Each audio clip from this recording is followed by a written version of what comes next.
نستعين عونك يا معين وبه نستعين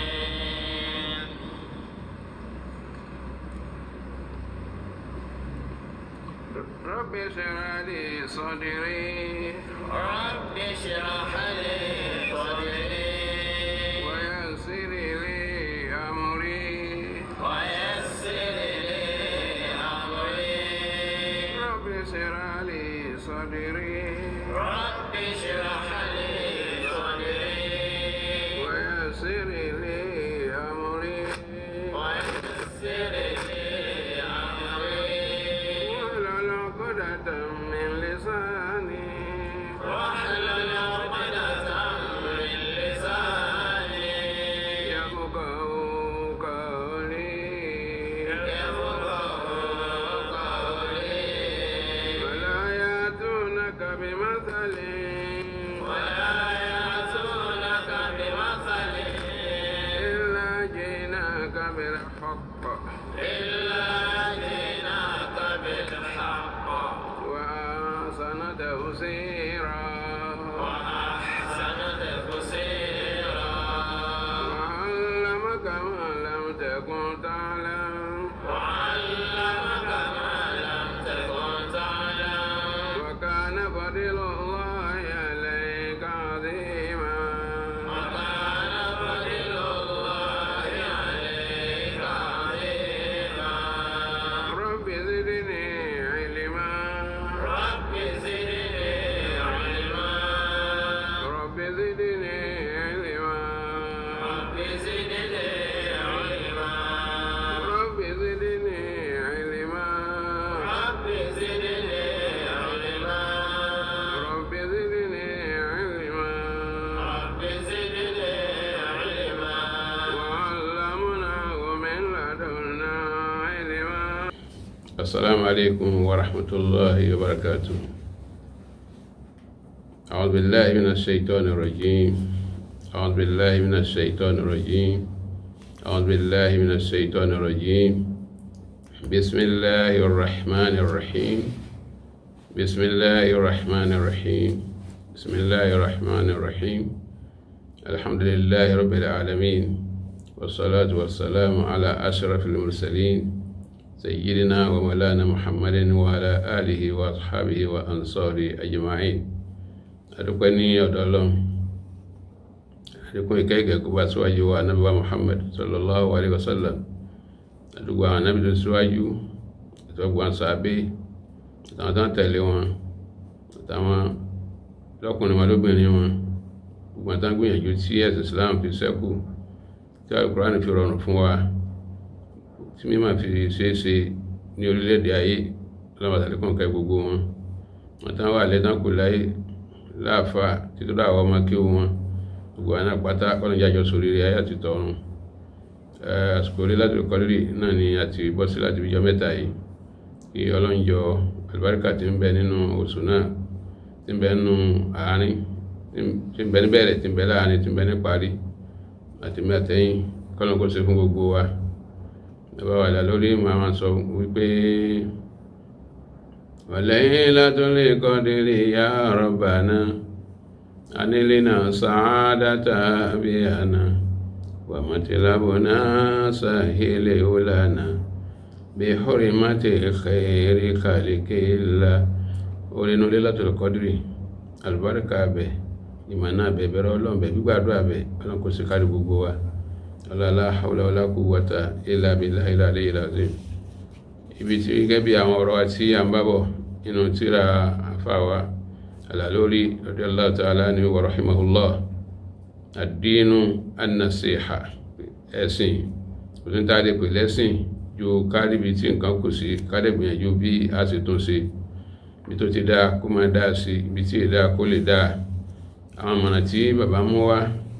ibi tí a kù sí àti àwọn ogun lálé lò, ibi tá rẹ wà kí lóògùn tá lè ṣe. Nínú ẹ̀ náà ni àtúnfẹ́ mú lé ní àwọn pé ibi tá fẹ́ lò ní ad-dihamatu ar-rabi'a, yẹn ni òpó múlérò kẹrin tí nǹkan fi dá síwájú sí à ń pè ní at-ta'iyatul islamiyya ó wá látara al-wa'yu. Al-wa'yu jẹ́ ìsìkẹta. Alákọ̀ọ́kọ́ ni al-ilm, ẹlẹ́kejì ni al-thaqafa, ẹlẹ́kẹta wá ní al-wa'yu. Mẹ́tẹ̀ẹ̀ta yìí bàbá fẹ́nu kan fún wa ní ọ̀kankan bí tí a dé yìí. Kò lè ṣeéṣe kí èèyàn lóun fẹ́ ṣe ẹ̀sìn Islam yìí láì ní mímọ̀. Wọ́n ní màlúdà ládìíní ọgbọ́n ògbé. Lẹ́yìn mímọ̀ èèyàn gbọ́dọ̀ lájú kó yeye kó máa báwo náà ṣe ń lo mímọ̀ náà. Ẹlẹ́ẹ̀kejì ó gbọ́dọ̀ ní wáyù, ilm oní knowledge, thaqafa níbi education. Bá ti wá lo education tá a bá ní aládùúgbò fún training yẹn náà ń pè ní at-taw'iyya, ìgbà mẹ́wàá wá pè ní at-tawjih, láti máa kí ló kàn, àsìkò ló yẹ ká ló ń tá a mọ̀, ta ló yẹ ká lò fún, ààyè wo láti ti lò ó. Torí wọ́n sọ fún wa pé la takfilan sababa al-kalami wa waqtahu wal kayfa wal kam wal makana jami'a. Wọ́n máa ń sọ fún wa pé la takfilan, wọ́n gbàgbé ńgbà kọ̀ọ̀kan sababa al-kalami, kí ló fa ọ̀rọ̀. Lẹ́yìn bá fẹ́ sọ̀rọ̀ yẹn máa pé kí ni ìdí ló fẹ́ sọ. Bàbá ìdí tó kọjá báwo ni ọ̀rọ̀ náà ṣe lọ sí. Sábàbí ọ̀rọ̀ aláti mọ̀. Àsìkò tá a sọ oníkejì, ìta ti sọ kọjá, èyí tó bá ti ń bọ̀ tá a sọ ìgbà wo la máa sọ, báwo la ṣe sọ, àsìkò ní wákìtù, báwo la ṣe sọ ní kaifa, wal kam, àwọn mélòó la fẹ́ bá sọ̀rọ̀ yìí, wal makana jami'an, ààyè wo láti ti sọ. Ó yẹ nǹkan márùn tó lọ pẹ̀lú ẹ̀kọ́ gbàdéyàn bá ní tán tí ó fi mọ̀ pé lásìkò yìí tó yẹ kí n sọ ní, àwọn tó yẹ kí n bá sọ ní, bí máa sì ṣe sọ ní. tó di eléyìí márààrún yìí ó ń lọ pẹ̀lú al-ilmu wath-thaqafatu wal-wa'yu. Ní bàbá fi wá sọ pé at-taw'iyatul islamiyya, ká fi gbogbo nǹkan yé ní pátápátá ní ẹ̀sìn Islam, àbí kéèyàn náà mọ̀ fún rẹ̀. Àwọn ni al-wa'yu, ìsọ nǹkan,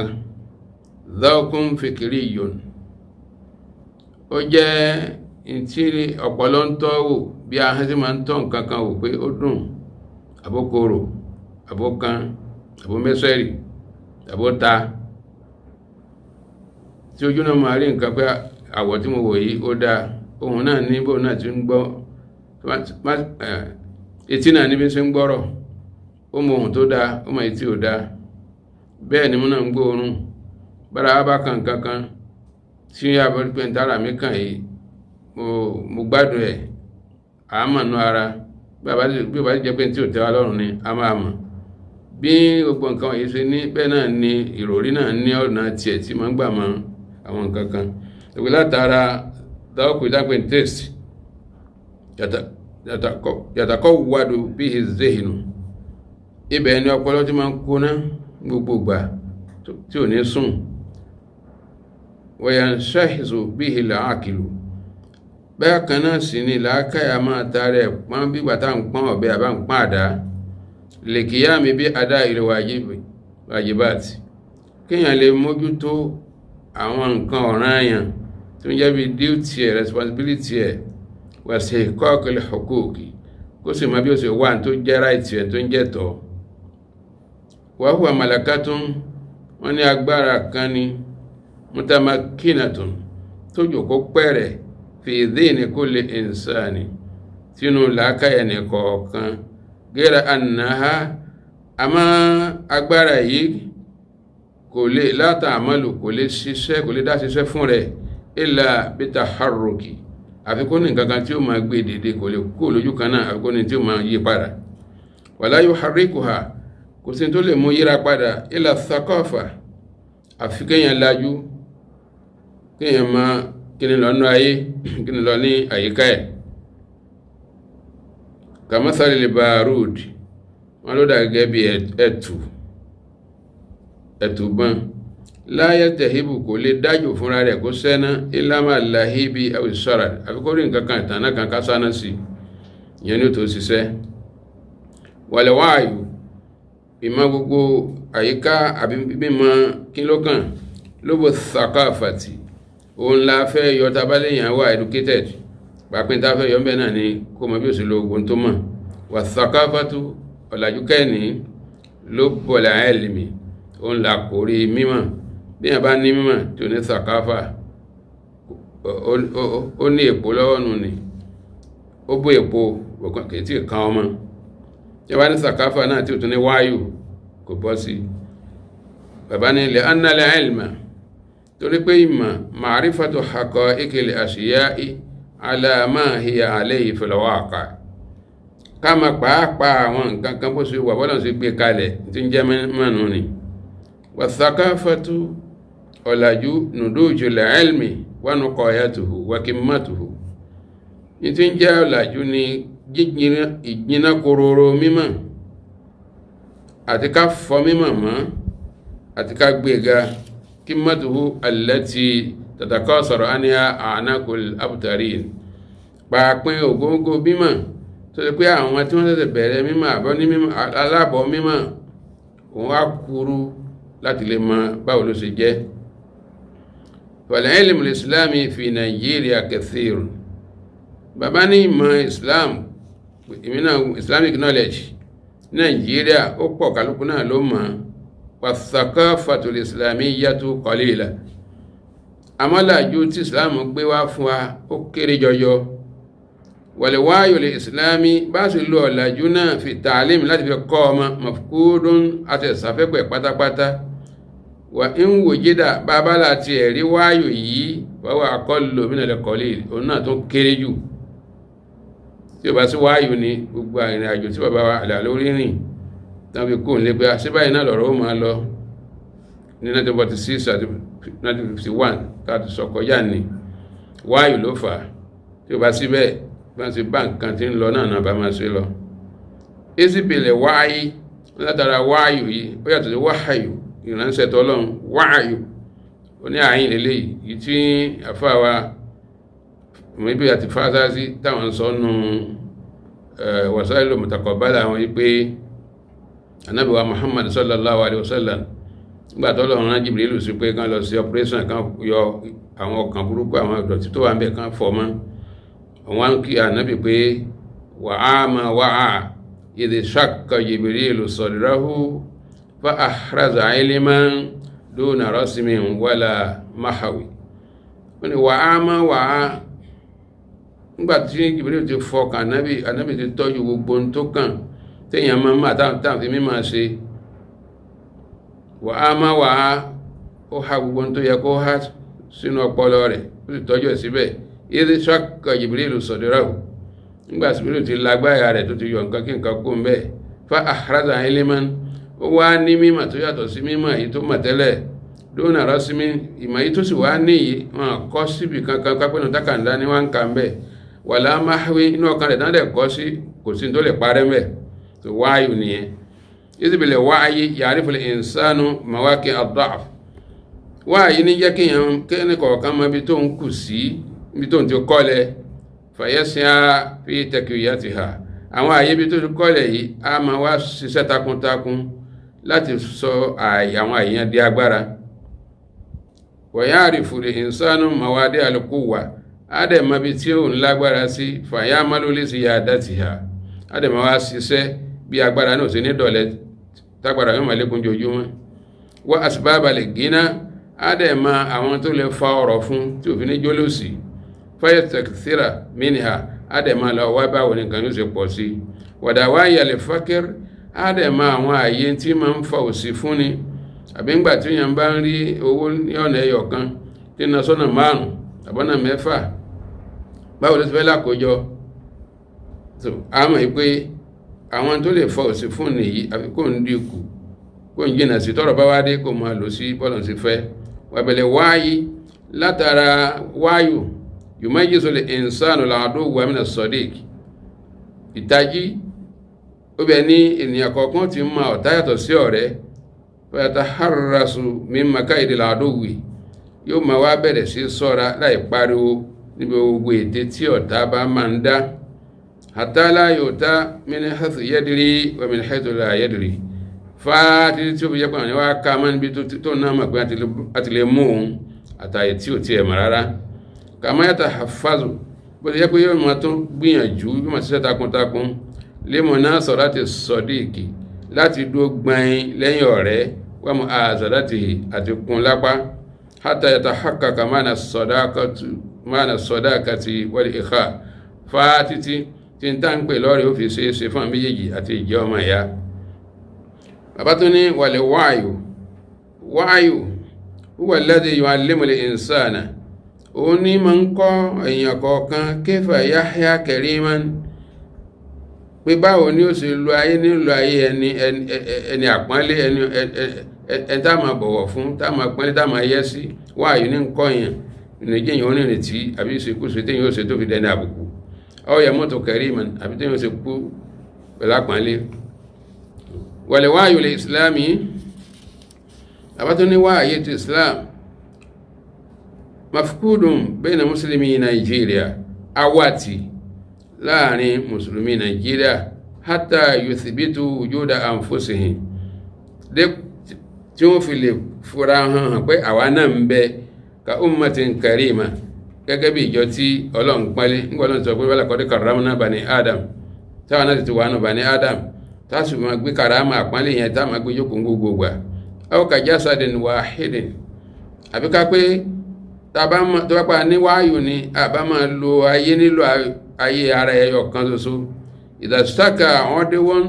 bí oríkèé kan bá ń dunni nínú ara tàdá aláhu sairul jasadi bis sahari wal humma kò síbi tó fẹ́ máa dùn yàn nínú ara báyìí náà ti wò kéré tó gbogbo àwọn ara yòókù náà jọ máa kérora ẹ̀ta èrò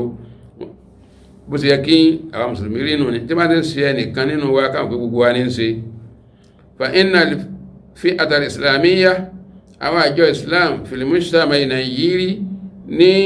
àwùjọ ti nàìjíríà yìí ìyà wahdaha àwọn mùsùlùmí ti nàìjíríà nìkan òun náà ní tamutazu bita akhur òun ló dá yọ nínú gbogbo mùsùlùmí àgbáyé tó pé jojúmọ́ ń sàn lọ sẹ́yìn ni fi sáìlì maladin ní gbogbo ojúpọ̀nà ní gbogbo pápá bí táà ti ṣe nǹkan nínú mọ̀ ìmọ̀tayé àti mẹ̀sìn ẹ̀yìn láwà nínú ẹ̀rọ nínú ayé ní tẹkinọ́lọ́jì ẹ̀yìn láwà kò síbi nǹkan kan tí wọ́n gbé kalẹ̀ láyé tó pé ní tábàdí àti mùsùlùmí á ti rí àìmọye ọmọ ẹlẹ́sìn míì kátólí mùsùlùmí ẹyọ kan bàbá ti ẹ̀rí ká annama tóbi àti alàlìjáhàlì ẹ̀rọ pé wọ́n jọ wọ́n dá mùsùlùmí ti nàìjíríà wọ́n ti dá mọ́ wọn pé aláìmọ̀ ní kẹ́yìn máa ṣe o wàlìjóbòn kẹ́ẹ̀sì ìyá ojó wàlìfákìrì kẹ́ẹ̀sì kẹ́ẹ̀gbà òsì ní ìran yín pé àwa la ní òsì wà rídọ̀ bí dùnì má bá lè ti tò yín sẹ́yìn ẹ gbọ́dọ̀ pé afẹ́ bọ́ wájú min kulli shay'in bàbá nínú gbogbo nǹkan pátá áwùká annama abẹ́rò pé ní àwùjọ ti ìsìláàmù nàìjíríà ó dàbí ẹni pé khuliqat wọ́n dá wọn lísàfà sífìlì umur àwọn ọ̀rọ̀ kéékèèké tí ò ní àǹfààní kankan nítorí ẹ̀dá wọn wa khuliqat ghayruha ẹ wá rò pé wọ́n dá àwọn míì tí èsì mùsùlùmí ẹgbẹ́ ẹ̀sìn míì lima alìlì umur wọ́n dá wọn fún nǹkan gíga sáà lẹ́mọ̀ bá lọ́dọ̀ wọn walam yaghdab li hadha al-aari ahadun min al-ulama àwárí nìkan kan bínú nínú àwọn àfáà ẹ̀sìn islam àwọn onímọ̀ islam wọ́n bínú sí láìfí yìí kọ́dìrà máa yàtà hassas lóòndí wọn tí ó fi fura lè dáfún ilẹ̀ ààrẹ láti lé àbùkù yìí lọ annafsihi kó lè lọ fún rẹ̀ wà malihi wà iridihi so bí àbùkù bá ti ẹ̀dé bẹ́ẹ̀ ní kọ̀ọ̀kan ọmọ bí ó sì yanjú ẹ̀ àmọ́ tó bá ti kan ẹ̀sìn kò sí tó kàn kí náà máa ń sọ àni yakulun wà ní inna ad-dina lillah pé islam tí bọ́lọ́n ló ní alukùránì ọlọ́run ló ní wallahu yatawalla amra dinihi tó bá yá ọlọ́run á yanjú nǹkan rẹ̀ fúnra rẹ̀ lidhalik ìdí eléyìí yadribuna dhikra safan al-mata'in alladhi yusaddiduha a'da'u al-islam ila al-islam ló fà tán fi ń kọtí kún sí gbogbo àwọn ìtanilọ́fà àti kúnni ní ọgbẹ́ èyí táwọn ọ̀tẹ́sìn wa ń kó bá islam wala yarudduna alayha wọn ní dáadáa padà rẹ̀ wala yudafi'una an dini wọn ti ń dáàbòbò ẹ̀sìn wọn bal yadhakuna wọn máa rẹ́rìn ni wa yamrahuna wọn sì máa yọ̀ wa yakuluna wọn máa jẹun wọn máa jẹun tó bá fẹ́ jẹ wa yatamatta'una wọn dẹ̀ máa gbádùn wa wáyù lè masihina sẹ́wárí wáyé táwọn kírísẹ́n mutawakkilun ó ń jóná kórókóró nífà látàkádò réhùlẹ̀ náksì tẹ̀húbù bìjẹ̀wárì dìníhìm lè rí atẹ́gùn àbùkù kan kó fẹ́ lẹ́gbẹ̀ẹ́ ẹ̀sìn tiwọn ilá kọ́mú àfi kí gbogbo wọn dìde wà kọ́ àdú bántí ń dìde múnà jókòó bántí ń jókòó ní màdìde wà á rí gẹ́wó kán dẹ̀ pariwo wà á sì bàdó kán máa yòfòfó lẹ́nu wà á búràbó kán máa tẹ mànàmáná wà á rí àdó kán máa dó bí gàtàrà ń sánsánmà ka annama takumul kiyama ẹ̀rọ pálí kiyama dé ni tí nǹkan kan bá kàn wọn. wa idha sami'a al-muslimuna bi nakbatin hallat bi wahidin min ikhwanihim al-muslimin báwọn mùsùlùmí bá wá gbọ́ pé àdánwò kan ọ̀kan nínú àwọn ọmọ mùsùlùmí ẹgbẹ́ wa sammatu bihi wọ́n bẹ̀rẹ̀ sí fi ṣe yẹ̀yẹ́ ka annama kanu yantasiruna dhalika lahu sammatu bihi ẹ̀rọ pé wọ́n ti ń retí pé kí nǹkan yìí ó ṣe ni àní ara ilé rẹ̀ ọ̀gbọ́ tí ó ti gbọ́n tó ṣẹlẹ̀ sí wa idha waqa'ati haribun bí ogun kan bá ṣẹlẹ̀ wa munafasatun àti fàǹfà bayna al-muslimina wa ghayri al-muslimin mùsùlùmí dúó ẹni tí ó sì mùsùlùmí náà dúó wàhálà wá dé láàrin wọn intasaru li ghayri al-muslimin ẹni tani mùsùlùmí nàìjíríà gbéjà ẹni tí ó sì mùsùlùmí ni wọ́n gbéjà o wọn ni àti sọ fún àṣojú rẹ̀ pọ̀ tó nìkan ni wa ayyaduhum ala al-muslimin wọ́n á dẹ̀ dúó ti àwọn tí ó sì mùsùlùmí yẹn gbẹ́ngbẹ́n lórí mùsùlùmí ẹgbẹ́ wọn wa ta'awanu ma'al khusum wọ́n á pa wọ́pọ̀ pẹ̀lú àwọn tí ń bá ìsìn ìsìláàmù jà pílẹ̀ kọ̀dọ̀ pé kán lè bá ṣẹ́gun ala ikhwanihim lérí àwọn ọmọ ìyá wọn tó jẹ́ mùsùlùmí wà wá àdì àkọ́ ìkìn kán sì rí pé gbogbo ẹ̀tọ́ tí mùsùlùmí ní àwọn rí bọ̀lẹ̀ ló ń yẹ ọ́ tẹ̀dé mẹ́rin mẹ́fà àkérèhìn àbí kán rí pé àwọn dojú fáàrí islam àti mùsùlùmí àwọn dojú ẹ̀ bọ̀lẹ̀ wà lámúyẹ̀ ń fa fíhìn qawluhu ta'ala ọ̀rọ̀ tó lọ́n wá sọ nínú ayé àti ń bọ̀ wáyé kò wúlò fáwọn kò sí táwọn fi ṣe kí lọ́lọ́run wí ọlọ́run ní innamal mu'minuna ikhwa ẹ̀yin mùsùlùmí ọ̀kan náà ní ìyá kan náà ló bí yín ọmọdé kan náà ní fa aslihu bayna akhawaykum bí nǹkan kan bá tẹ̀ wá ṣẹlẹ̀ pera yín kẹjọ sọ wọ́n máa yẹ àìmáyé rú yìí báyìí ní àwọn ọ̀rọ̀ tí ó jẹ́ pé nígbà bàbá wà dá lórí ọ̀dọ́ Allah Ta'ala ni tí wọ́n wà láyé bóyá nu wá àti tafsiri tàbí nu tíra tààrà àwọn èèyàn wá bá wọn pé akramakallah ọ̀rọ̀ yìí ǹjẹ́ kò fẹ́ lé báyìí tí bàbá sì ṣàlàyé níwọ̀n tí wọ́n sì tí ò síjà tí ò sátakò níjọ́ kan wọ́n ti tafsiri lọ́wọ́ ní bàbá bá yà pàrà pé àwa tá à ń lo Kùránì nílò pé afẹ́ fi ṣe gbòógì àbáfẹ́ ló ń lò pé afẹ́ fi ṣe nǹkan kan pé Islam ẹ̀sìn ní àkọ́kọ́ tá à ń lo Al-Kùránì fún tí bá sọ ti tíra afẹ́ sóògùn àbáfẹ́ sí pé ẹni tó bá fẹ́ kóògùn kó lọ kóògùn lọ́tọ̀ àwọn ológun ń bẹ tàbá sọ̀rọ̀ yẹn so láwọn kan bá lọ bá bàbá wa ní sàkámà pé bàbá ti gbọ́lá fún oògùn ju Kùránì lọ ní bàbá ń sàkámà bàbá bàbá so bàbá láti dá ọ̀rọ̀ yẹn padà ní tẹ̀síìrì míì níjọ́ kejì pé bí mo ṣe ń sọ nìyí torí náà bí ọ̀rọ̀ kan bá ti ṣẹlẹ̀ tó kù díẹ̀ káàtó láàrin wa ká lọ bára wa kájọ jòkó kájọ sọ innamal mu'minuna ikhwa fa aslihu bayna akhawaykum àyá Kùránì ni o bàbá tún ní Ọlọ́run sọ pé ashidda wal kuffar yìí tó ti ẹ̀dá ní ká sọ̀rọ̀ adá lágbára lérí kèfèrí àwọn kèfèrí kúnlẹ̀ lọ́kàn ní akógun bẹ́ẹ̀nbẹ́ ẹ̀yọ́ bẹ́ẹ̀nbẹ́ ìgúnnú bẹ́ẹ̀nbẹ́ gbogbo wọn bẹ́ẹ̀nbẹ́ lójúmọ́ pàápàá tí wọ́n ti ń jẹ́ ọkọ̀ mùsùlùmí wọ́n bẹ́ẹ̀nbẹ́ lọ́kàn ní tí wọ́n bá wá sí lọ́run tẹ́ kókó anáà fi ń ṣèṣekúṣe ó yẹ ká lè má kèfèrí ká má lè má wà tàjọ jára wa ruhamau bainahum àwọn tẹ́ni àná kèfèrí ni wọ́n lè má wọ́n sì ń já láàánú láàrin ara wọn àtọ̀rọ̀tọ̀ lọ́n sọ pé adillatin alal mu'minin ikú àti wo kúrò ń burú tó bá ti rí mùmí ní ẹgbẹ́ ààrẹ ìyẹ́ rẹ̀ ńlẹ̀ àìsàtì alal kafirin wọ́n dẹ̀ ka kèfèrí láyà wa qawlu rasuli àti ọ̀rọ̀ tí òjíṣẹ́ sọ pé al-mu'minu lil-mu'mini kal-bunyani yashuddu ba'duhu ba'dan. Ànábì ní mùmínì sí mùmínì ẹgbẹ́ wọ́n dàbí ilé tá ń kọ́ ni tó ẹgbẹ́ ní búlọ́ọ̀kù kínní àdìkejì mú lihadha bàbá nítorí eléyìí yajibu ó di ọ̀ranyàn ó di responsibility tèmi àti tẹ̀yin náà ayẹ̀sìn àdùn ààtù wọ́n gbé lórí àwátà jíṣẹ́ ọlọ́run wal-ulama àtàwọn tó ní mímọ̀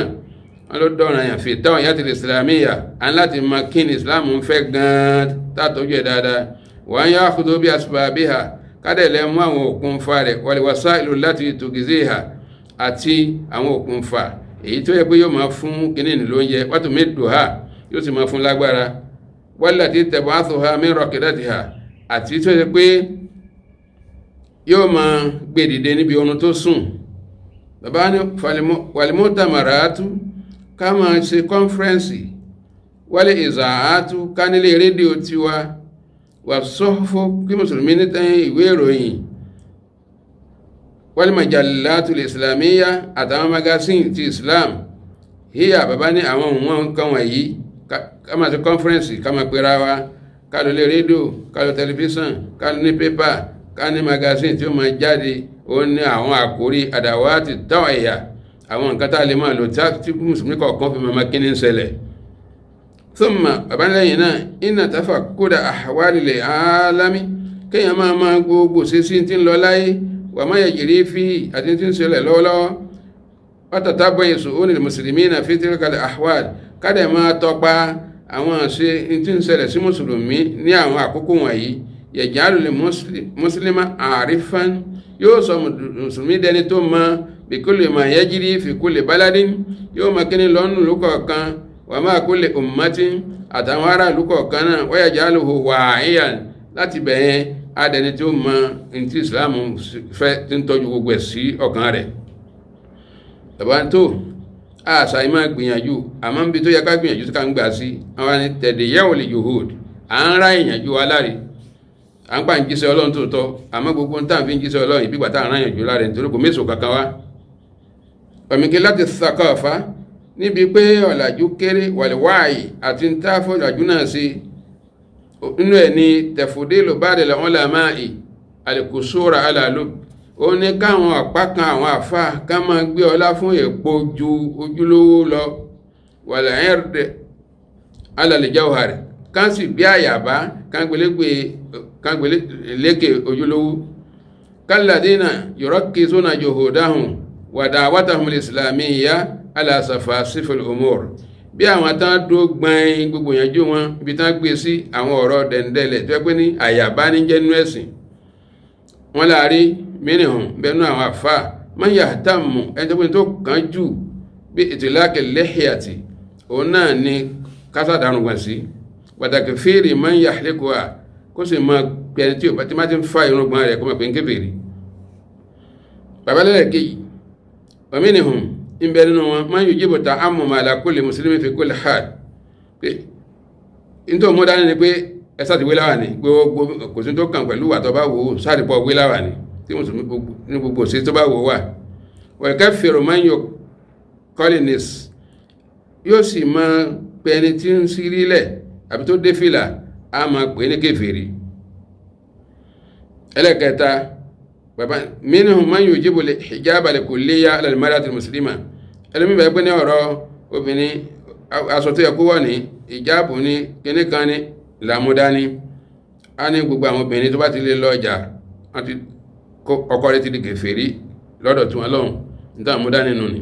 wa minhum bàbá nínú wọn kò á man yara anna man lam yasuki tariqatan mu'ayyanatan min turuqi sufiyyati katijaniyyati wal qadiriyyati mathalan yu'tabaru zindiqan munafiqan la musliman mukhlisan fayajibu ijranuhu li'annahu munkirun aw murtabun aw mulhid. tó wọ́n ní tún bẹ̀rẹ̀ àwọn àfáàkùá tí ó máa sọ pé ẹni tí ó bá ti rin ojú ọ̀nà kan ní àwọn ojú ọ̀nà súfí bí ìbá ti ṣe tìjàníyà kìí ṣe ẹni ọlọ́run kìí ṣe èèyàn gidi bí ìbá ti kàdìríyà wọ́n kà sí pé àwọn kèfèrí làwọn wọ̀nyí ni wọ́n lè dí ni wọ́n oríṣiríṣi ọkọ̀ náà máa sọ ẹni tí ó bá rìnà àwọn ní súfí. bàbá ní fatasawufu lè khali mina tatarruf bàbá ní kìí ṣe pé tasawufu ò dáa o àmọ́ ètò dáa ni wípé ká fi rí ẹ̀mí burúkú kókò lára ẹni kú di ẹ̀mí rere ní táwọn ní tasọ́fù táwọn nìyẹn àwọn pẹ́ni tí ò sí owó ọ̀nà kò síyàn nínú ẹ̀sìn ìsìláàmù o. bàbá tó ní bẹ wàmí nìhùn ń bẹ máa yàrá tẹ̀kẹ́rẹ́ rẹ̀ hajj kulla amin ẹlòmíín bẹ pé ní àlọ́dọọdún kásàmà lọ Mákà sáá àwọn tẹ̀wọ̀sí minahil hajj ala sarurati àbí kó máa ka à ń pín ájì fáwọn tí ò tí ì lọ rí kó kakún kúrẹ́ bàtà náà wọ́n sì máa alọ́n fi súnmọ́ ọlọ́run tuqarribu ila Allah zulfa péyàn ní òmùn dẹni ọlọ́run fa yunfiqu fi sabili dhalika amwalan ta'ila yóò máa wá ná ọgọ́rọ̀ owó síbi inú kó máa lọ fún rẹ̀ àbí kó máa náyàn lọ law anfaqaha fi bina'i madrasatin tó bá dẹ̀ ná owó yìí tó fi kọ́ skul fáwọn mùsùlùmí àbí fi kọ́ lè kéwú àbí fi kọ́ nursery and primary aw mustashfa àbí fi kọ́ hospital islam kalẹ̀ la ankaza malayina li muslimina ìbá gba àìmọye mílíọ̀nù mùsùlùmí ìbá yọ wá kú mini khatori li jahali tó bá fi kọ́lé ẹ̀kọ́ àbọ̀ lọ́wọ́ àìmọ̀ wàlì márọ̀dì tó bá fi kọ́ hospital àbọ̀ lórí ààrẹ obìnrin ó lè máa tọ́jú obìnrin ọkùnrin á máa tọ́jú ọkùnrin wàlì fákìrì àwọn tó sì máa ṣiṣẹ́ ń bẹ̀ kọ́ tó bá jẹ́ mùsùlùmí wọ́n máa rí nǹkan yọ́ máa rí nǹkan mu. bàbá ní wàlẹ̀ hajj lílọ min qawaidil islam ń bẹ nù òpó islam walakinna wàlẹ̀ akhir òpó gbẹ̀yìn wá ní o wọn láti máa ti la ilaha illallah rẹ pẹ̀lú gbàgbọ́ tó yẹ kóróró wàdẹ̀ máa kí wákàtí márààrún dáadáa wàdẹ̀ máa yọ zakat tọ́lọ́ bá ti fún ẹ ní àsìkí tó fi yọ lẹ́ẹ̀kan lọ́dún wàdẹ̀ máa rí pé ramadana ìjókòó kéde pé òkú karùn lámà sá lọ bàbá tá a bá ti wá lọ náà walaysa bi marratin bàbá ní kìí sin táàmù apára wala yalzamu takraruhu kò sì yẹ kéèyàn máa lọ lálọ àlọ́ àtúnlá illa li masalatin amma àyàfi tó wá pé lọ ṣiṣẹ́ lọ́hùn ka khidmatil hujjaj bí àwọn tí lọ tọ́jú àwọn alálàájì aw lórí mutamarat àbí wọ́n ń pèsè conference lọ́hùn nítorí máa mú lọ́nu láì jẹ́ bẹ́ẹ̀ kọ́kàn yìí pé ń lọ sí ájì nǹkan mí ń bẹ tá a lè fowó ṣe ń bẹnu fámìlì ẹnìkọ̀ọ̀kan wa náà tá a lè máa tọ́jú owó fún wàmínà lẹ́wọ̀n làmáì inse mbenu àwọn àfá man yushaddidu nakira ala nisa'i allati yahdurna al-masajid tó ń gbógun ti pé obìnrin ò gbọdọ̀ wá mọ́sálásí mbenu wọn bẹ́ẹ̀ àwọn ibi tá ń lọ mímọ̀ àti wáàsí àti dáwà wa ibi tá ń lọ sí jù tí ò jẹ́ ká máa kí ló kàn ní ọ̀rọ̀ ẹ̀sìn islam nínú bàbá ní tilka hiya al-juhudu musattata bàbá ní àwọn àyànjú nù ni ó tó fún yẹlẹyẹlẹ o wàlẹ̀kú wà dọ̀ àyà àtàwọn agbára tó ń ráre tí má látọ́ ìlà tààtàhù níbi tí ò ní àǹfààní kankan lábẹ́ law annahum sarafuha tó sì jẹ́ pé gbogbo ìyànjú táwọn èèyàn ń gbà tán fi ń ṣe wá sí wọn yìí tó ẹgbọ́n bá lè lò sí fi tawjihil islami sahihi síbi tí islam fẹ́ ká kọjú sí gan ni lakana lil muslimuna ala ghairi ma hum alayhi fi Nàìjíríà lè yọ mùsùlùmí ìbá ti wá wà níbi bá a ṣe wà ní Nàìjíríà lẹ́ni kí ọlọ́njọ́ àwọn àtúnṣe bàbá ní àwọn tán láti túnṣe ní òpó karùn-ún tẹ̀tìhírù àdáti dìníyà aláti fọ àwọn nǹkan ẹ̀sìn káfọ́ mọ́ náà ní alimasajid mọ́sálásí àwọn ìmáàmù tí ó kírun bẹ́ẹ̀ oníṣẹ́tàṣe àjàmá tí wọ́n máa kírun lẹ́yìn wa àná níṣẹ́ ọ̀rọ̀ pọ̀ ní orí ẹ̀ bẹ́ẹ̀ a lọ sínú alìsìláàmù yóò máa wágàdá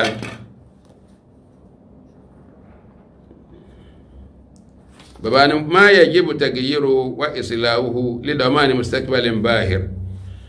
àwọn nǹkan tí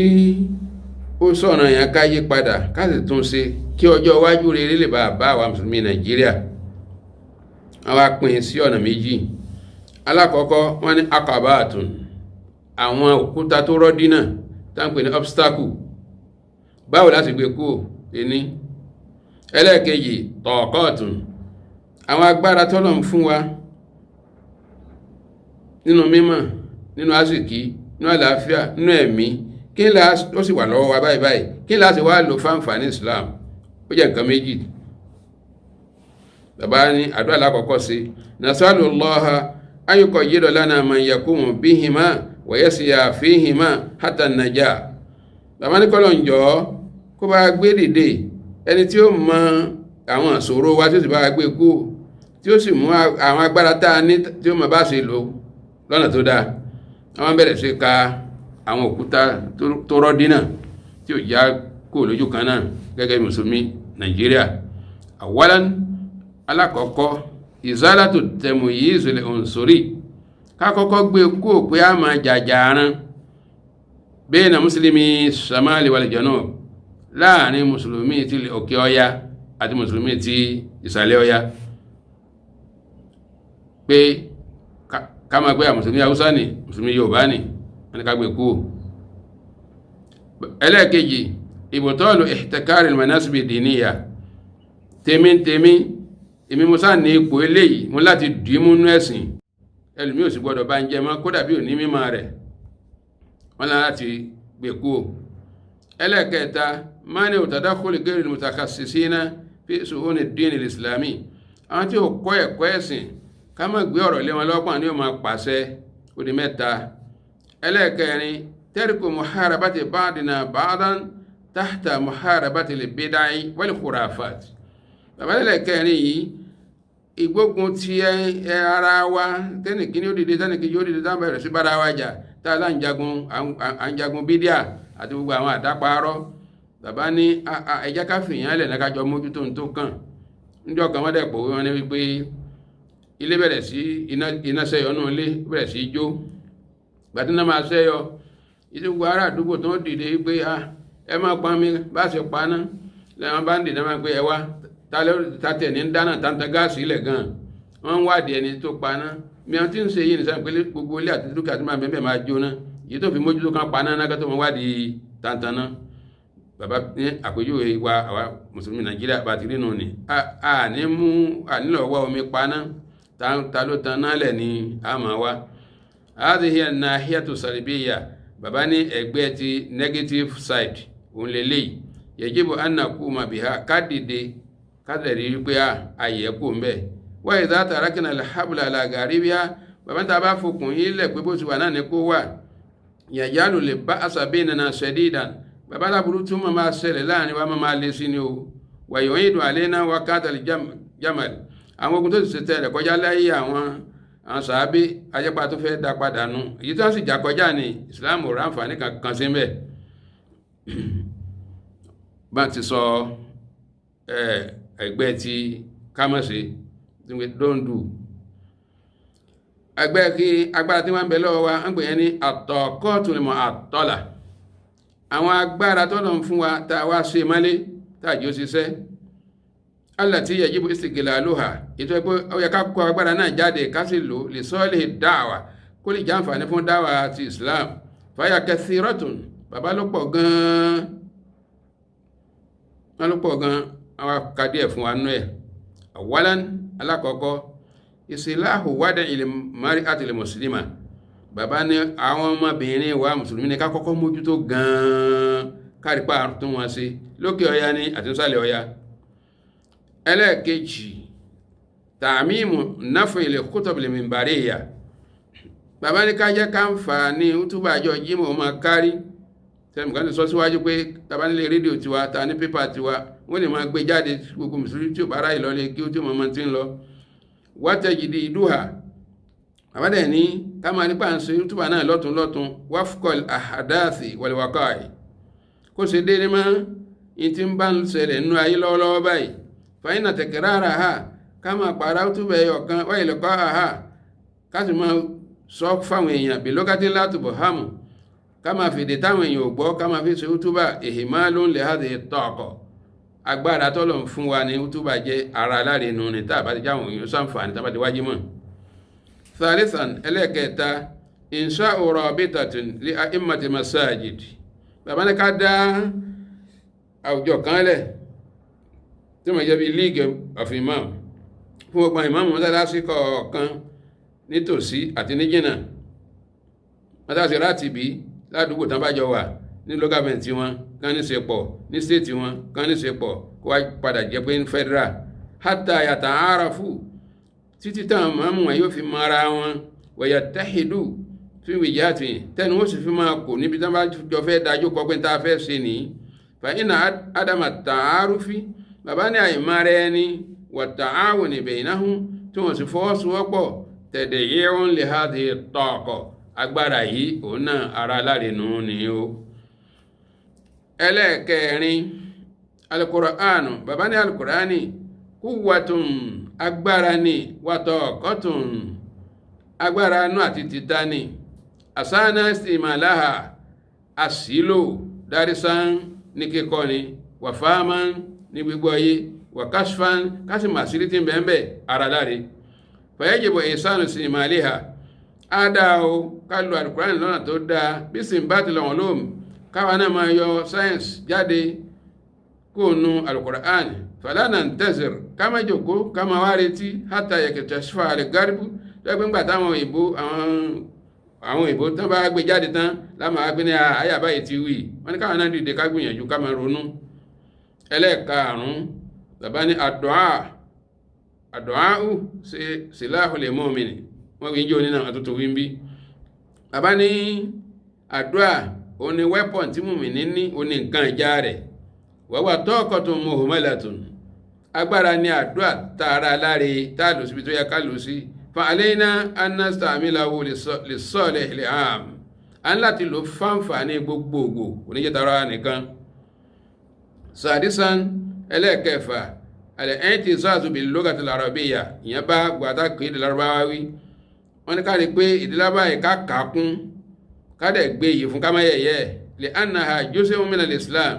torí pé ègégé kan ní èdè Lárúbáwá jẹ́nu islam lẹ́yàtàjàzáù kò sí gé kò sí yọkú wáyà sabilun wọ́n sì ní ọ̀nà ila tawhidi thaqafati al-islamiyyati al-alamiyya tí ìṣọ̀kan gbogbo àwọn mùsùlùmí fi lè jọ́ kan náà ní gbogbo ayé. torí náà ọlọ́njọ́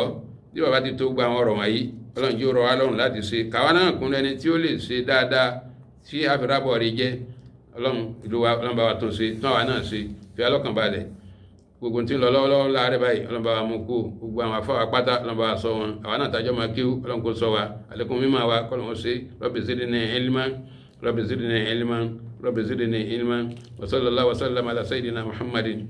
wa ala alihi wa ashabihi wa ansari ajma'in rahimallahu lalori wa radiyallahu ta'ala anhu wa ala jami'i as-salihin subhana rabbika rabbil izzati amma yasifun wa salamun ala al-mursalin walhamdulillahi rabbil alamin. Salamu alali Gamawi, àlàáfíà fún Gamawi, àlékún àánú pẹ̀lú iyì lójoojúmọ́ fún Gamawi. Salamu alali Gamawi, àlàáfíà fún Gamawi, àlékún àánú pẹ̀lú iyì lójoojúmọ́ fún Gamawi. Tẹ́ bá fẹ́ máa ṣe ìkọ̀ àdáhùn ẹ̀ṣá lọ sọ́dọ̀ Gamawi, ìwà wọn pẹ̀lú iṣẹ́ wọn ẹ̀ máa bá lára Gamawi. Bàbá wa ò ní mọ̀ tó pọ̀, bàbá wa ṣẹ́kùn àdá.